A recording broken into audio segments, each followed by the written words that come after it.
છઠ્ઠો પાઠ છે મેરી બીમારી શ્યામા ને લી, એનું પુનરાવર્તન આજે કરીશું। છઠ્ઠો પાઠ છે મેરી બીમારી શ્યામા ને લી, હરિવંશરાય બચ્ચન દ્વારા લિખિત છે અને આ પાઠમાં હરિવંશરાય બચ્ચન ખુદ પોતાના જીવનમાં જે અનુભવ કરે છે એની વાત કરે છે કે હરિવંશરાય બચ્ચન અને તેની પત્ની શ્યામા, હરિવંશરાય બચ્ચનની પહેલી પત્ની શ્યામા, કે જે બંને પોતાના વૈવાહિક જીવનમાં કઈ રીતે સંઘર્ષ કરે છે એની વાત કરે છે અને ખાસ કરીને બીમારી વિશે કે બંને પતિ પત્નીને એક પછી એક અલગ અલગ બીમારીઓથી એવા ઘેરાઈ જાય છે કે ઘણા વર્ષો સુધી જો હરિવંશરાય બચ્ચન સાજા થાય તો શ્યામા બીમાર પડે, શ્યામા સાજા થાય તો હરિવંશરાય બચ્ચન ફરી પાછા બીમાર પડે।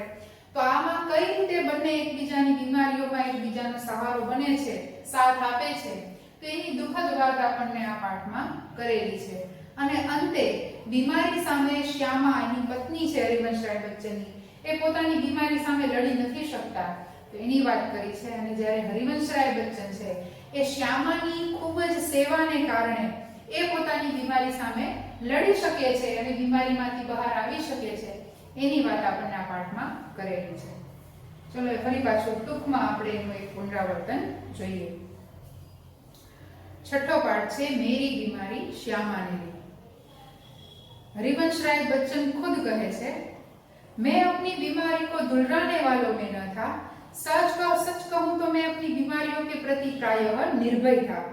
शायद मैंने गांधी जी के ही एक लेख में कहीं पढ़ा था कि बीमार होना अपराध है, हमें जो शरीर दिया गया है उसे हम स्वस्थ न रख सके तो हम अपराधी ही तो है। यानी कि हरिवंशराय बच्चन खुद कहते हैं कि मैं बीमारी को दुलराने वालों में न था, यानी कि बीमारी के समय बीमारी को लाड प्यार करना, यानी कि बीमारी में मुझे ये हो रहा है वो हो रहा है इस तरह से बैठकर बिस्तर पकड़कर सो जाने वालों में से वे न थे और अपने बारे में अपनी बीमारियों के प्रति वे बिल्कुल निश्चित थे। उन्हें इस बात की बिल्कुल फिक्र नहीं थी कि बीमारी बढ़ गई तो क्या होगा, उसे और क्या तकलीफ होगी, इस बारे में वे बिल्कुल नहीं सोचते थे। और कहते हैं कि गांधी जी के ही किसी लेख में उन्होंने पढ़ा है कि बीमार होना एक अपराध है। अगर ईश्वर ने हमें जो ये सुंदर शरीर दिया हुआ है उसे अगर हम स्वस्थ न रख सके तो हम एक अपराधी ही तो है। तो इस तरह से अगर अपराधी है तो अपराधी को दंड भी मिलना चाहिए, ऐसी सोच हरिवंशराय बच्चन रखते थे। मैं इस तर्क को कुछ और आगे ले गया, अपराधी को दंड देना चाहिए, यानी कि गांधी जी ने कहा था कि बीमार होना एक अपराध है, तो इसी सोच को हरिवंशराय बच्चन और आगे ले जाते हैं और कहते हैं कि अगर बीमार होना अपराध है तो अपराधी को दंड भी मिलना चाहिए। मुझे जब कभी छोटी मोटी बीमारी होती, जुकाम, बुखार, खांसी, सिर दर्द, तो मैं खाट पर न लेटता और भी अपने से काम लेता। मुझे भरे घुट बुखार में अपनी रात की ट्यूशनों पर जाने की याद है। बुखार की गर्मी और तेजी में तो मैं और जोश से पढ़ाता। मजदूरी करके रोटी कमाने वाले को बीमार पड़ने का क्या अधिकार है?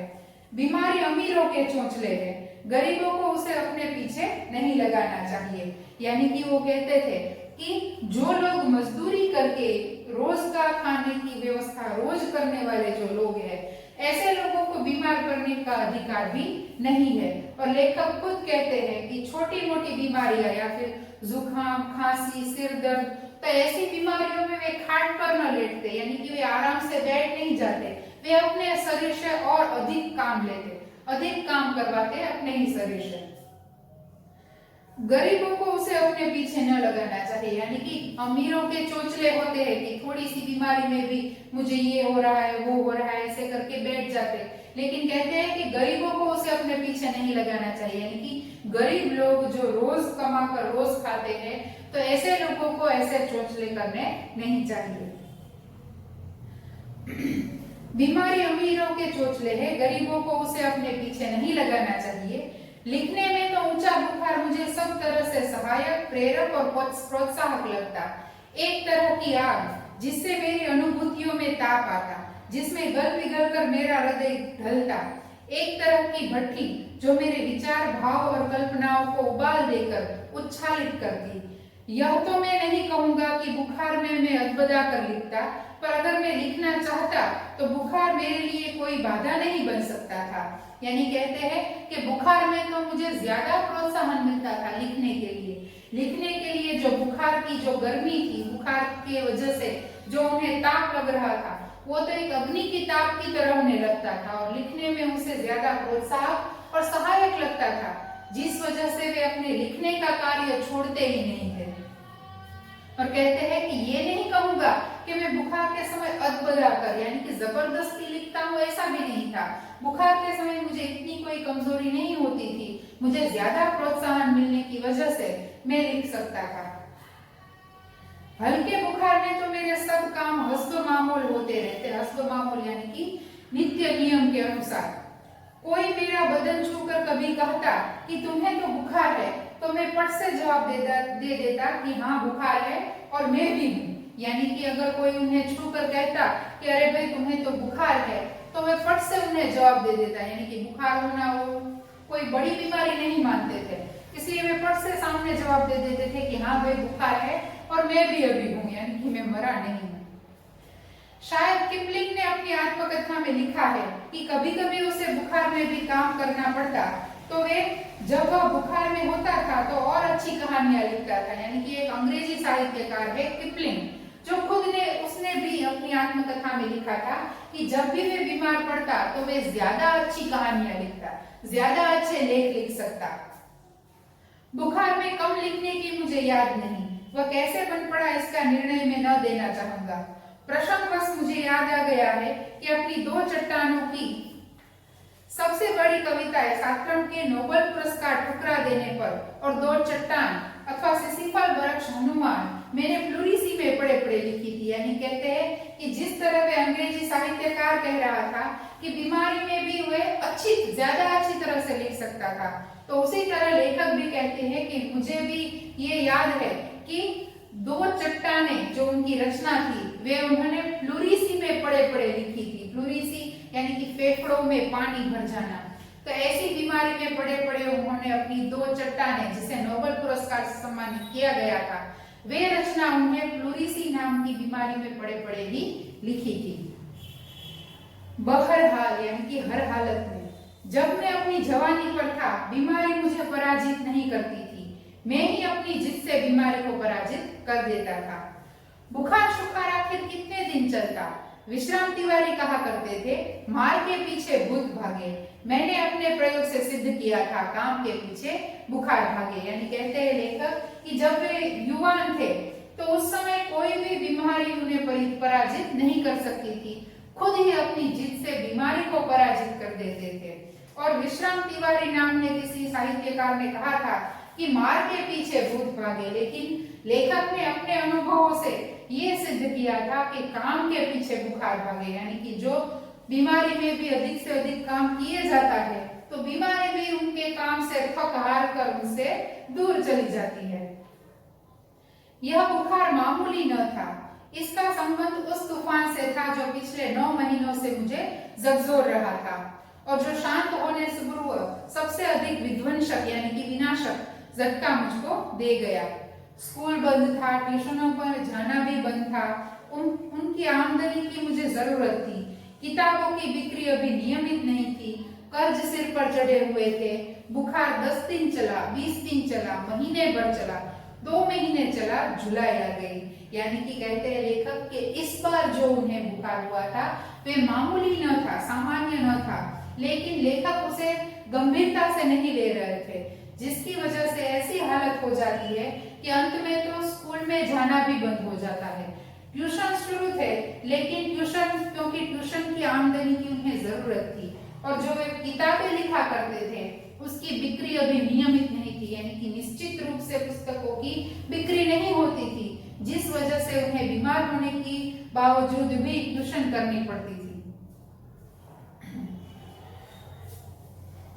अब बुखार के साथ ट्यूशन पर ही जाना न होता, दिन भर स्कूल में पढ़ाना भी पड़ता। बुखार का नमूना वही, सुबह बिल्कुल नहीं, शाम को 101 102 के बीच, कमजोरी दिन दिन बढ़ती हुई, कभी कभी धीमी खांसी, दवा शौक या दवा बांटू एक होम्योपैथी कर रहा था।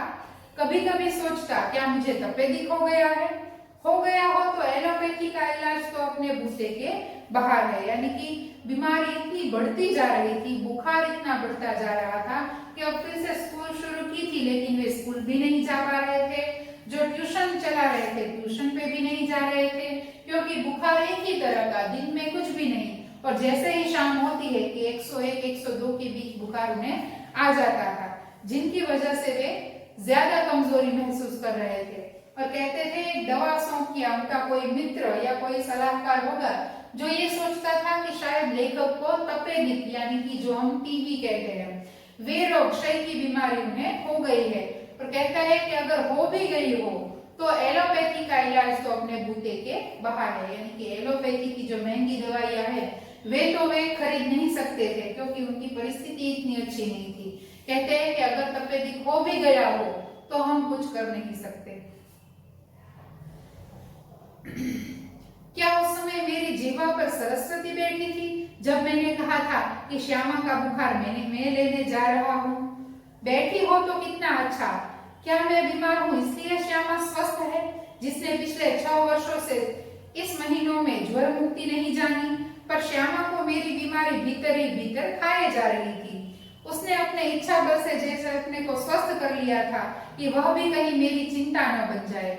उसके अतिरिक्त मेरी बीमारी का शायद किसी को पता भी न था, क्योंकि सारे काम तो मैं सामान्य रूप से किए ही जाता था।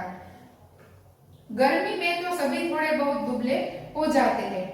यानी कि कहते हैं लेखक कि क्या उस समय मेरी जीवा पर सरस्वती बैठी हुई थी, यानी कि जब श्यामा बीमार पड़ी थी तो उसका बदन छूते हुए उन्होंने शायद कहा होगा कि श्यामा की बीमारी मुझे लग जाए तो अच्छा। तो कहते हैं कि क्या उस समय मेरी जीवा पर सरस्वती बैठी थी, जो इस वक्त श्यामा बिल्कुल स्वस्थ है और उसकी बीमारी मुझे लग गई है। तो इस बात से भी वे खुश है कि हाँ, अगर जीवा पर सरस्वती बैठी भी हो तो अच्छी बात है। क्या मैं बीमार हूँ इसलिए श्यामा स्वस्थ है? तो वे भी ठीक है, क्योंकि वो भी कई महीनों से बहुत बीमार थी। लेकिन अब जब लेखक बीमार हो चुके हैं तो श्यामा ने जैसे अपनी सारी बीमारियों को रोक कर रखा है कि जैसे उनकी बीमारी कहीं लेखक की चिंता न बन जाए। और कहते हैं कि जब भी मैं बीमार पड़ता था तो श्यामा के सिवा किसी और को पता नहीं चलता था, क्योंकि सामान्य रूप से वे अपने सारे काम तो किए ही जा रहे थे, जिसकी वजह से और कोई पता नहीं लगा सकता था कि लेखक बीमार है। एक दिन उसने मुझसे कहा कि मैं डॉक्टर बीके मुखर्जी से अपनी परीक्षा कराऊं। मैंने टाल मटोल की तो उसने ब्रह्मास्त्र छोड़ दिया, मैं जब तक अपने को डॉक्टर को न दिखाऊंगा वह खाना नहीं खाएगी। यानी कि जब लेखक ज्यादा बीमार होने लगे, बुखार बढ़ने लगा, तभी लेखक को उनकी पत्नी श्यामा कहती है कि वे डॉक्टर बीके मुखर्जी से अपना इलाज करवाए। तो वे उन्होंने टाल मटोल की, यानी कि वे आनाकानी करने लगे कि नहीं, वे बहुत महंगा है, क्योंकि वे एलोपैथी की दवा कर रहा था। तो वे मना कर रहे थे। तो उस समय श्यामा ने ब्रह्मास्त्र छोड़ दिया, यानी कि उस समय उसने कहा कि अगर वे जब तक डॉक्टर बीके मुखर्जी को नहीं दिखाएंगे तब तक श्यामा खाना नहीं खाएंगी। ब्रह्मास्त्र तो मानना ही था। डॉक्टर बीके मुखर्जी को भय था कि मुझ पर क्षय का आक्रमण हुआ है। नुस्खा उन्होंने लिख दिया और कुछ दिन चिंता मुक्त होकर पूरी तरह आराम करने को कहा। नुस्खा मुझे मौत का परवाना लगा। क्या मेरी विदा का समय आ गया? क्या इतने ही दिनों के लिए आया था? इतने ही गाने गुनगुनाने, केवल इतना ही श्रम संघर्ष करने, इतने दुख संकट उठाने? स्वागत के ही साथ विदा की होती देखी तैयारी, बंद लगी होने खुलते ही मेरी जीवन मधुशाला। क्या मैंने अपनी भविष्यवाणी स्वयं ही कर दी थी? सबसे मर्मवेदी प्रश्न था। क्या श्यामा के भाग्य में वैधव्य भी लिखा है?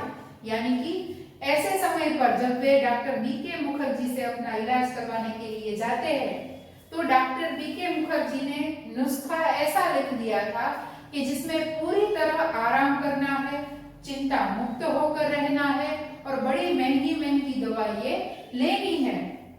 तो यह अभी जब आराम करने को कहा है तो उन्हें अपनी ट्यूशनें भी छोड़नी होगी, स्कूल भी छोड़ना होगा, पुस्तकें लिखने का कार्य कर रहे थे वही भी छोड़ना होगा। तो इस तरह से वे ज्यादा चिंता में पड़ जाते, चिंता मुक्त रहने की बजाय वे ज्यादा चिंता में पड़ जाते हैं और सोचने लगते हैं कि क्षय की बीमारी अगर उन्हें हो गई है तो क्या वो इतने समय, क्योंकि अभी उनकी उम्र बहुत कम है, तो क्या मैं इतने समय के लिए ही दुनिया में आया था, इतने ही गाने गुनगुनाने, इतने ही कष्ट उठाने, इतने ही संघर्ष करने? तो कहते हैं कि इस तरह से शायद उन्होंने अपनी भविष्यवाणी खुद ही कर दी थी कि अब मेरी विदा की तैयारी होने लगी है। लेकिन सबसे अधिक जो प्रश्न उन्हें सता रहा था वो था कि क्या श्यामा के जीवन में वैधव्य भी लिखा है, यानी कि मैं उससे पहले मेरी मृत्यु हो जाएगी और श्यामा को विधवा होना पड़ेगा। मरने से मुझे डर नहीं था, वह मुझे कठिन नहीं लगा। कठिन लगा मरने से पहले जीना। मुझे पूरे आराम के अर्थ होंगे, ट्यूशन छोड़ दूं, स्कूल से छुट्टी ले लूं, ज्यादा लूं तो बगैर तनख्वाह के लेने को तैयार हूं।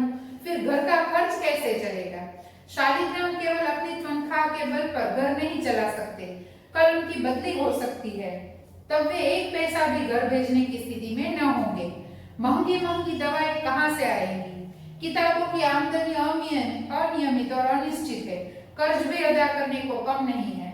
यानी कि लेखक अपनी बीमारी के लिए चिंतित नहीं है कि उन्हें कुछ हो जाएगा या वे मर जाएंगे, इस बात से उन्हें चिंता नहीं है। उसे इस बात की चिंता है कि यदि वे बीमार पड़ गए तो घर का खर्च कैसे चलेगा, महंगी महंगी दवाएं कहाँ से आएंगी। उनके छोटे भाई शालिग्राम जो कुछ नौकरी कर रहे हैं, लेकिन यदि उनकी बदली हो गई तो वे कुछ भी पैसा इस घर में भेजने योग्य नहीं रहेंगे और सिर पर चढ़े कर्ज की भी चिंता उनको सता रही थी। तो वे कहते हैं कि ये सारे कर्ज वे कहाँ से चुकाएंगे। श्यामा ने मेरी बीमारी सुनी तो कांप उठी, पर तुरंत संभल भी गई, दृढ़ भी हो गई। जैसे उसने पल भर में अनुभव कर लिया कि उसका कांपना मैं सहन नहीं कर सकूंगा। यानी कि जब श्यामा को पता चला कि लेखक को क्षय की बीमारी है तो वे बहुत घबरा गई, डर गई, इसलिए कांप गई। लेकिन वे तुरंत स्वस्थ भी हो गई, यानी कि वे जोर जोर से रोने के लिए नहीं बैठ जाती, वे स्वस्थ हो जाती है कि अगर वे रो पड़ेगी, वे हार जाएगी तो वे अपने पति को कैसे संभालेगी। इस वजह से वे स्वस्थ हो जाती है। इस खबर से मेरे माता पिता को तो लकवा सा मार गया। पिताजी धैर्यवान व्यक्ति थे। उन्होंने मुझसे कहा, घबराओ नहीं, अब हम घर बेचकर भी तुम्हारा इलाज करेंगे। यानी उनके माता पिता को तो जैसे लकवा सा मार गया, एकदम अस्थायी हो गए। वे सोचने लगे कि ये क्या हो गया उनके बेटे को। लेकिन उनके पिता जो थे वो धैर्यवान, धीरज वाले व्यक्ति थे। वे बहुत सोचकर कहते हैं कि तुम चिंता मत करो, यदि जरूरत पड़ेगी तो हम अपना घर बेचकर भी तुम्हारा इलाज करेंगे। शालिग्राम असमर्थता की एक सांस लेकर रह गए। मैंने कुछ दिनों के लिए ट्यूशन और स्कूल से छुट्टी ले ली। किताबों की बिक्री से कुछ रुपये पड़े थे, उनसे दवाएं मंगा ली और चारपाई पर लेट गया। श्यामा की सेवा साकार हो गई। यानी कहते हैं कि शालिग्राम पिता की इस बात से सहमत नहीं था कि उन्हें अपना घर बेचना पड़ेगा, लेकिन फिर भी जो करना पड़ेगा वो तो करना ही पड़ेगा। इसलिए लेखक ने अपने स्कूल और ट्यूशन से छुट्टी ले ली, पुस्तकों की बिक्री से जो कुछ पैसे थे उनसे दवाइयां मंगा ली और पूरी तरह आराम करने के लिए वे तैयार हो गए। डॉक्टर ने निश्चित होकर आराम लेने के लिए कहा था। जब बहुत कुछ करने को रहता था, चिंता के लिए समय ही कहाँ था। अब तो चिंता ही चिंता करने को थी। विशेष चिंता में मुझे सिर पर चढ़े कर्ज की, मेरा इलाज हो या न हो, पर कर्ज की किस्तें तो जानी ही चाहिए। उसकी नियमित अदायगी के साथ मेरी शाख जुड़ी थी। उसका जाना मेरे लिए मरने से पहले ही मेरी मौत होगी। यानी लेखक कहते हैं कि अब वे पूरी तरह निश्चित होकर आराम करने के लिए डॉक्टर ने कहा था, लेकिन पूरी तरह आराम करने का अर्थ होगा कि वे कई सारी चिंताएं अधिक उन्हें सताएगी। यानी कि जब उनके पास काम था तब चिंता करने के लिए समय नहीं था, और अब जब बिल्कुल सभी काम छोड़कर, चिंताएं छोड़कर आराम करने के लिए कहा है तो चिंता करने के लिए पूरा समय है। यानी कि वे अधिक से अधिक चिंताएं करते थे। और विशेष चिंता उन्हें किस बात की थी कि उनके सिर पर जो कर्ज चढ़े हुए थे, इस बात की चिंता उन्हें ज्यादा थी, क्योंकि उनके साथ उनकी शाख जुड़ी हुई थी जो उनकी किस्तें वे चुकाते थे हर महीने। तो कहते थे कि मैं ठीक हो या ना हो, लेकिन ये किस्त तो जानी ही चाहिए, क्योंकि उनके न जाना उनकी शाख खराब करेगा। श्यामा के लिए वे पारदर्शी दर्पण था। उसने पूछा, किसी बात से चिंतित हो? चिंता ही खाती रहेगी तो दवा क्या लाभ पहुंचाएगी। यानी कि पारदर्शी दर्पण, यानी श्यामा उनको देखकर ही पहचान जाती थी कि वे किसी बात की चिंता कर रहे हैं। इसलिए कहती है कि यदि चिंता ही करते रहेंगे तो फिर दवा आपको क्या लाभ पहुंचाएगी। मैंने कहा, प्रेम सोसाइटी के मुझ पर 400 और अन्य लोगों के 100, अन्य मित्रों के 100, इतना कर्ज मुझ पर चढ़ा। यानी कि लेखक जब श्यामा उन्हें चिंता मुक्त होने को कहती है तो उस समय लेखक उन पर जो कर्ज चढ़ा हुआ था वे श्यामा को बताते हैं। उसने जो उत्तर दिया उससे मैं चौंक पड़ा और सहसा उठकर उसको घूरकर देखने लगा, जैसे श्यामा को एक बार फिर से पहचानने की जरूरत है। यानी कि इस बात पर जब लेखक अपना पूरा कर्ज गिनाने लगे तो उस समय श्यामा ने उसे ऐसा जवाब दिया कि वे जवाब सुनकर लेखक को लगा कि मैं शायद अभी भी श्यामा को पूरी तरह नहीं पहचानता। उसने कहा था, कर्ज तो मैं तुम्हारे मरने के बाद भी उतार दूंगी, तुम इसकी चिंता छोड़ो। मैं सोचने लगा, श्यामा ने वज्र ही अपनी छाती पर रखकर यह वाक्य कहा होगा, मुझे चिंता मुक्त रखने को वह क्या नहीं कर सकती थी। यानी कि जब श्यामा ने कहा कि आप चिंता छोड़ो और आराम करो, लेकिन वे नहीं समझ रहे थे, कर्ज गिना रहे थे, तब श्यामा कहती है कि कर्ज तो मैं आपके मरने के बाद भी चुका दूंगी, आप कर्ज की चिंता मत करो। तो ये जवाब सुनकर लेखक इतने स्तब्ध रह जाते हैं कि शायद श्यामा ने तो अपने हृदय पर वज्र ही रख लिया होगा जब वे अपने पति की मृत्यु की बात कर रही है। तब उन्हें बहुत बुरा लगा कि उसने श्यामा के लिए शायद कुछ नहीं किया और उसके पीछे वे अपनी चिंताएं उसके लिए छोड़कर जा रहे हैं। इस बात का विचार अब उन्हें आता है। मरने के लिए जो मैंने अपने आप को छोड़ दिया था वो मुझे एकदम गलत लगा। मुझे अपने लिए नहीं तो श्यामा के लिए जीने का संघर्ष करना चाहिए। श्यामा के लिए मैंने जीवन में कुछ नहीं किया, कभी करने के योग्य ही नहीं रहा। अब यदि मैं उसे ऐसी स्थिति में छोड़ जाऊं कि वह मेरे मरने पर मेरा कर्ज उतारने की चिंता करे तो मुझसे जघन्य अपराधी और कौन होगा। जघन्य यानी बहुत बुरा। नहीं, मैं श्यामा के लिए चिंताएं नहीं छोड़ जाऊंगा, जीने का रास्ता खोजूंगा, जीकर अपनी चिंताएं समाप्त करूंगा।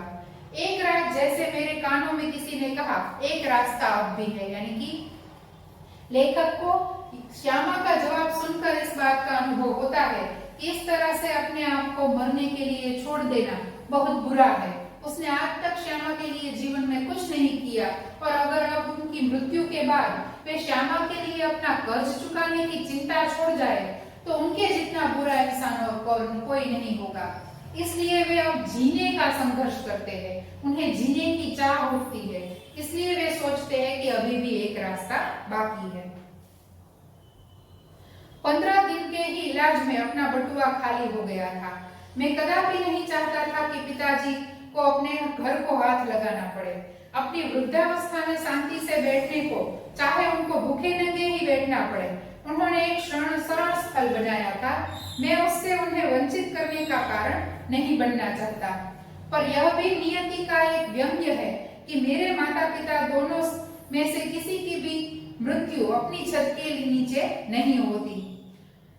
ना जाने राम कहाँ लागे माटी, पर उस समय में कैसे सोचता। यानी कि 15 दिन के एलोपैथी के इलाज में ही लेखक का बटुआ खाली हो गया, यानी कि लेखक के पूरे पैसे समाप्त हो गए।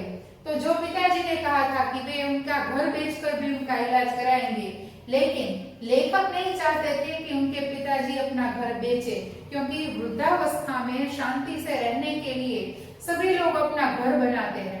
तो अगर वे घर से भी उन्हें लेखक की वजह से वंचित होना पड़े तो इसका कारण वे बनना चाहते नहीं थे। लेकिन लेखक के माता पिता दोनों में से किसी की भी मृत्यु उस घर में नहीं होती। तो लेखक कहते हैं कि ये तब मैं कैसे समझ पाता। और एक दिन मुझे वह रास्ता दिखाई दिया जिस पर अपने बल पर चढ़कर मैं अपनी चिंताएं समाप्त कर सकता था।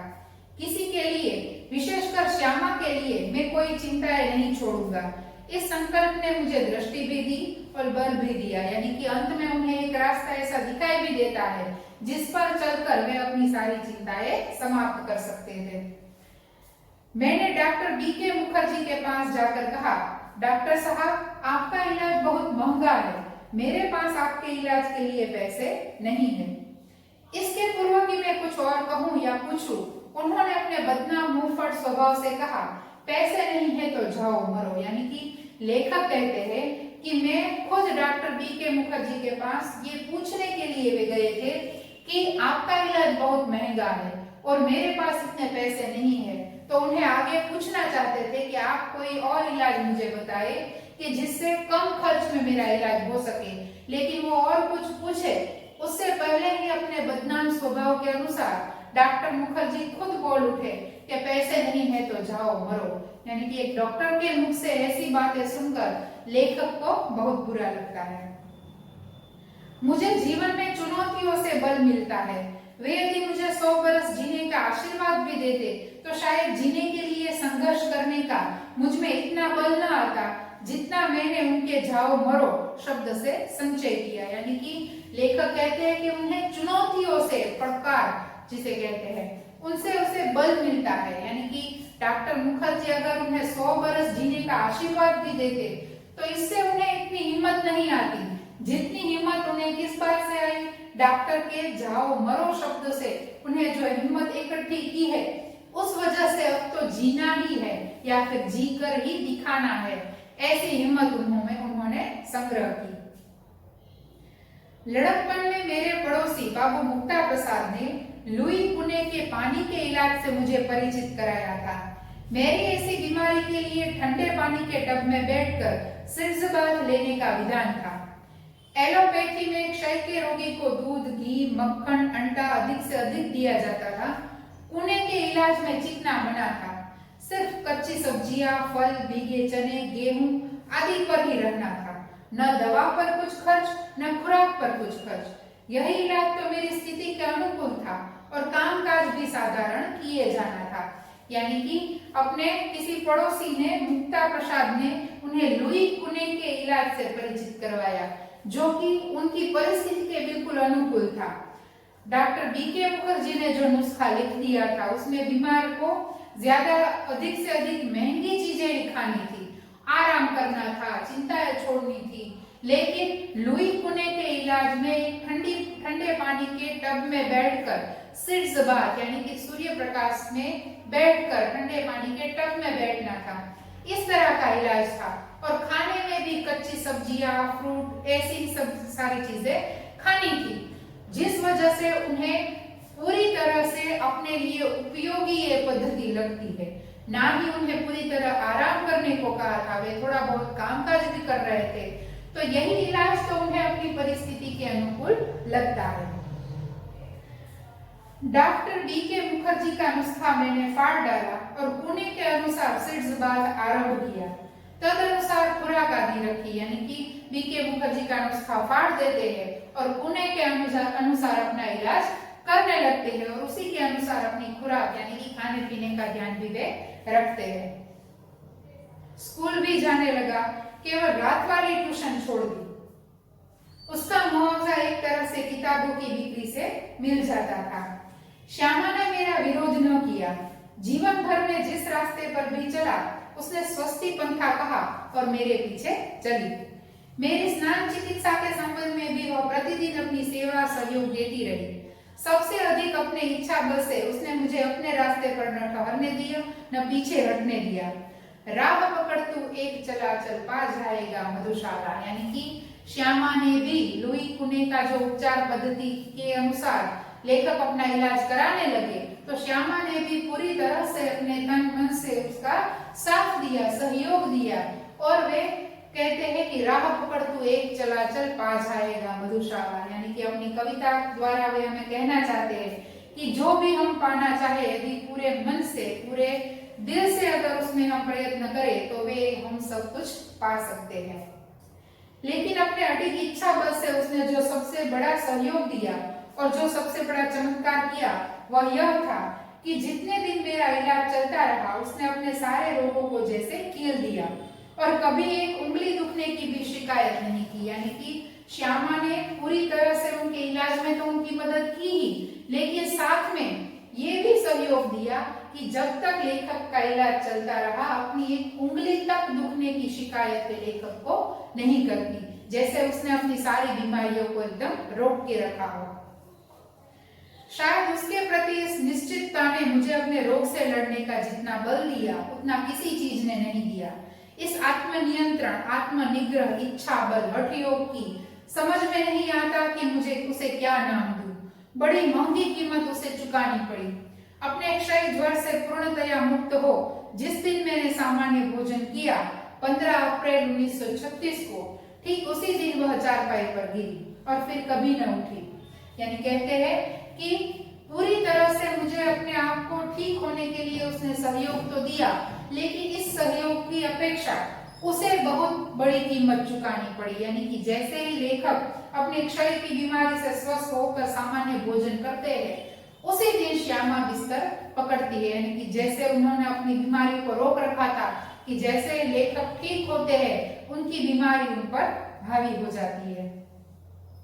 216 दिन बराबर रोग शैया पर पड़े रहने के बाद 17 नवंबर 1936 को उसने अपना शरीर छोड़ दिया। श्यामा के और अपने विवाहित जीवन के अंतिम 18 महीने में मुझे और उसे दोनों को मौत के सामने संघर्ष करना पड़ा।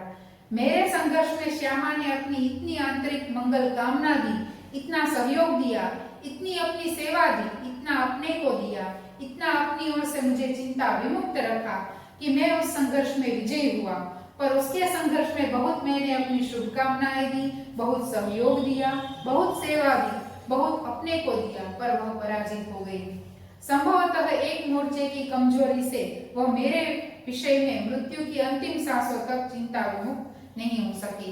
यानी कि लेखक कहते हैं कि श्यामा ने जिस तरह उनकी बीमारी के समय अपनी पूरी पति भक्ति दिखाई और पूरी तरह से लेखक को चिंता मुक्त रखा कि जिस वजह से लेखक पूरी तरह स्वस्थ हो गए, लेकिन उसी प्रकार जब श्यामा बीमार पड़ी तो लेखक ने भी पूरी तरह से उनका सहयोग दिया, लेकिन अपनी ओर से उन्हें चिंता मुक्त नहीं कर सके। इस एक मोर्चे की कमी की वजह से श्यामा अपनी बीमारी के सामने नहीं लड़ सकी और अंत में उनकी मृत्यु हो जाती है। तो इस प्रकार हरिवंश राय बच्चन और उनकी पत्नी श्यामा दोनों के विवाहित जीवन में उन्हें जो बीमारियों का सामना करना पड़ा, जो संघर्ष में जीवन उनको जीना पड़ा, इस बारे में हमें यहाँ बताया गया है। नमस्कार।